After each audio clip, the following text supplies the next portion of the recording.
მარიხუანა. ყველაზე უცნაური ფაქტი ისტორიიდან. ადრე მისი მოყვანა ლეგალური იყო. მარიხუანა იგივე კანაფი ყველაზე მტკიცე სტრუქტურის გამო წარმოებაში გამოიყენებოდა. მისგან მზადდებოდა ქსოვილები, სანათიზეთი, ქაღალდი და ასე შემდეგ. პირველი კანონი მარიხუანასთან დაკავშირებით 1619 წელს მიიღეს ამერიკის შეერთებულ შტატებში. კანონი ყველა ფერმერს ავალდებულებდა მარიხუანას მოყვანას.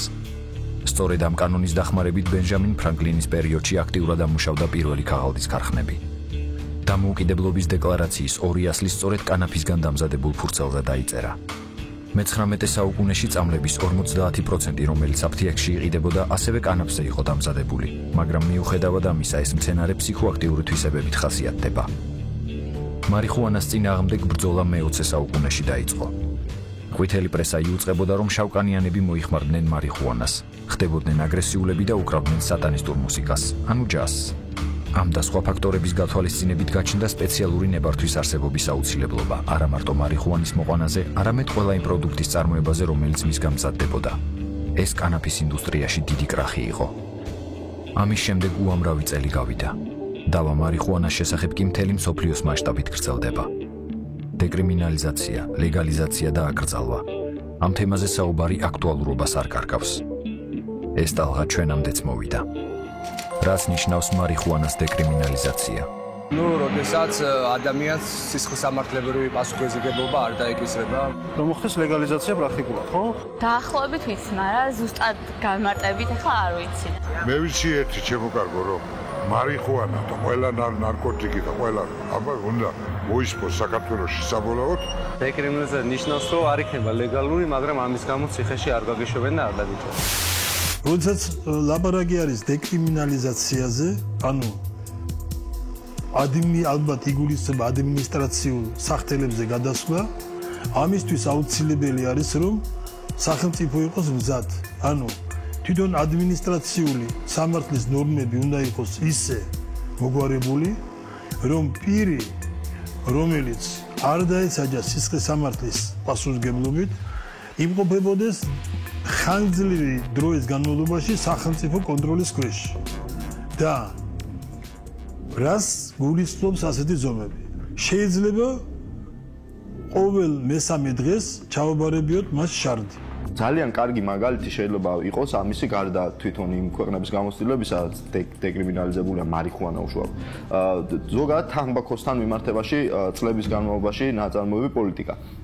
ჩვენ ვიცით, რომ ევროპაშიც და ამერიკაშიც მნიშვნელოვნად იკლო დავშვა თამბაქოს მომხმარებლების რიცხვი, მაგრამ ჩვენ ვიცით, რომ თამბაქო არ გამხდარა არალეგალური ნივთიერება. ანუ რეალურად ქვეყნებმა შეიმუშავეს პოლიტიკა, რომელიც მიმართული იყო მოწევის შემცირებისკენ და ეს იყო დავშვათ გარკვეულ ადგილებში შეზღუდვა, საინფორმაციო კამპანია ნიკოტინის მავნებლობის შესახებ, ანუ წლების განმავლობაში სწორად დაგეგმილი პოლიტიკით, გაცილებით უფრო ეფექტურად ხდება მომხმარებელთა რაოდენობის დაკლება, ვიდრე ამ ხისტი დამოკიდებულებით, რომელიც არ გაძლევს საშუალებას დაინახო რეალური სურათები. კანონით რა სასჯელი მოყვება მარიხუანას შენახვა მოხმარებას? როგორც ვიცი, 10 წლამდე, ხო? კანონით? როგორც მე ვიცი, ადმინისტრაციული ჯარიმებია. თუ დიდი ოდენობითაა, როგორც დაახლოებით 7 წლიდან ზევით.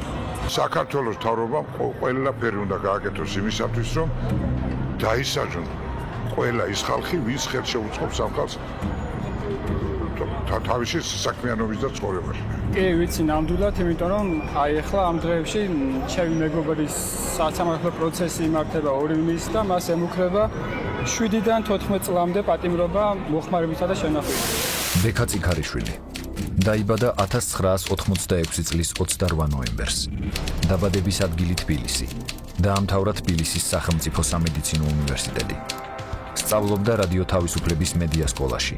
გაიარა მულტიმედია ჟურნალისტიკის კურსი. ამჟამად სწავლობს ილიას უნივერსიტეტის მუსიკის ცენტრში ელექტრონული კომპოზიციის განხრით. მუშაობს არასამთავრობო ორგანიზაცია ადამიანის უფლებების სწავლებისა და მონიტორინგის ცენტრში მულტიმედია მენეჯერის თანამდებობაზე. ამჟამად მე სრულიად სხვა ახალი სტატუსის დამემატა, ეს არის ბრალდებული სტატუსი. უკვე 1 წელია, რაც 1 წლის წინ დამაკავეს მარიხუანას ფლობის გამო. ოდენობა შეადგინა დიდი ოდენობა, რაც ითვალისწინებს სანქციას 7-დან 14 წლამდე პატიმრობის სახით. საზოგადოება უნდა შევთანხმდეთ რისთვის შეიძლება დავსაჯოთ ჩვენ ადამიანები. თუ ჩვენ ვიტყვით ადამიანი რომელიც ჩადის დანაშაულს ამის ზიანს აყენებს სხვა ადამიანს, ეს შეიძლება იყოს დაჟადი ქცევა, ეს გასაგებია.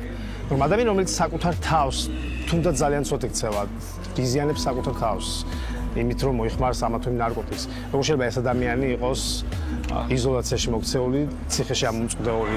ამით ხარანაირი ეფექტი არ მიიღწევა რეალურად. ეს ადამიანები გამოდიან ციხიდან და კვლავ უბრუნდებიან ნარკოტიკებს. რეალური ეფექტი ამას არ აქვს. დღეს ბევრმა ადამიანმა არ იცის კანონმდებლობა მარიხუანასთან მიმართებით, როგორ სანქციებს ითვალისწინებს. მათ შორის არც მე არ ვიცოდი 1 წლის წინ, როდესაც ეს ფაქტი მოხდა და ერთადერთი რასაც ვნანობ დღეს არის ეს, რომ იყო ესე ვთქვათ წინ დაუხედავი ნაბიჯი, რადგან იმ შემთხვევაში რომ თუ იცი რომ 50 გრამის ემოს მარიხუანას ფლობა ითვალისწინებს ესეთ დიდ სანქციას, ფიქრობ არ უნდა გარისკო. იქიდან გამომდინარე რომ არ არის ჩვენთან ნარკოტიკული ნივთიერებები ერთმანეთისგან გამიჯნული, პრაქტიკულად ერთი და დიდ ოდენობად შეიძლება შერაცხონ 1 გრამიც. ანუ რეალურად 1 გრამი მარიხუანა და 1 გრამი ჰეროინი რაოდენობრივად მნიშვნელოვნად არის ერთმანეთისგან განსხვავებული. მარიხუანა ისეთივე ნარკოტიკი არის როგორც ჰეროინი. გაეროს განსაზღვრებით და ამ კლასიფიკაციაში ხდება. აქედან გამომდინარე, ესე იგი ყველა ნარკოტიკი ისჯება ერთნაირად. ეხლა ეს ჰეროინია თუ მარიხუანა არის, გადაანგარიშებით მათ ზიანის მოტანის შესაძლებლობებს. მდგომარეობა, რომელშიც მე ვიმყოფები, არ ვცდილობ თავის ვიქტიმიზაციას, უბრალოდ ეს რეალობა არის და უნდა გავუსწოროთ თვალი. პროცესიდან პროცესამდე გიწევს ფიქრი, რა მოხდება, არ იცი სად არის შენი ადგილი, შენი დრო შეჩერებულია იმ მომენტზე, როდესაც დაგიჭირეს და იცი რომ ფიქრობ იმაზე, რომ ისევ მოგიხდება უკან დაბრუნება. რეალურად სახეზე გვაქვს, რომ ასობით, ათასობით ახალგაზრდა, რომელიც არ ენერგიით სავსე, რომელსაც შეუძლია ძალიან ბევრი რამ შემატოს საკუთარ თავს, ქვეყანას, ახლობლებს, ესა და ამ ადამიანებს უნგრევთ ჩვენ ცხოვრებას. ეს არის ყოველთ მიუღებელი. ერთ-ერთი მოთხოვნა შესაბამისად, ჩვენ 2 ივნისს გვექნება, არის მარიხუანას დეკრიმინალიზაცია, ჩვენ არ ვსაუბრობთ ლეგალიზაციაზე, არ ვსაუბრობთ მის პოპულარიზაციაზე, არ ვსაუბრობთ რომ ეს კარგია თუ ცუდია, ეს არ არის დღეს განხილვის საგანი. კონკრეტული ადამიანები, ძალიან კონკრეტული ადამიანები ყოველდღიურად მიდიან ციხეში, იმის გამო რომ მათ მოიხმარეს მარიხუანა. საჩქაროდ არის მისაღები გადაწყვეტილება სახელმწიფო დონეზე, რომ ეს კანონმდებლობა შეიცვალოს და უფრო ლიბერალური გახდეს. იმიტომ რომ ყოველდღიურად მეტი და მეტი ადამიანი იღუპება ჩვენს ქვეყანაში ამ მახინჯი პრაქტიკის გამო. რა ზიანს აყენებს მარიხუანას მომხმარებელი საკუთარ ორგანიზმს? რაც შეეხება მარიხუანას მიერ მოტანილ ზიანს, ხო, ადამიანის ჯანმრთელობისთვის. უპირველეს ყოვლისა მინდა აღნიშნო, რომ თვითონ მარიხუანას ზედოზირებისთვის არ არის დამახასიათებელი ლეტალური გამოსავალი, ანუ სიკვდილიანობა.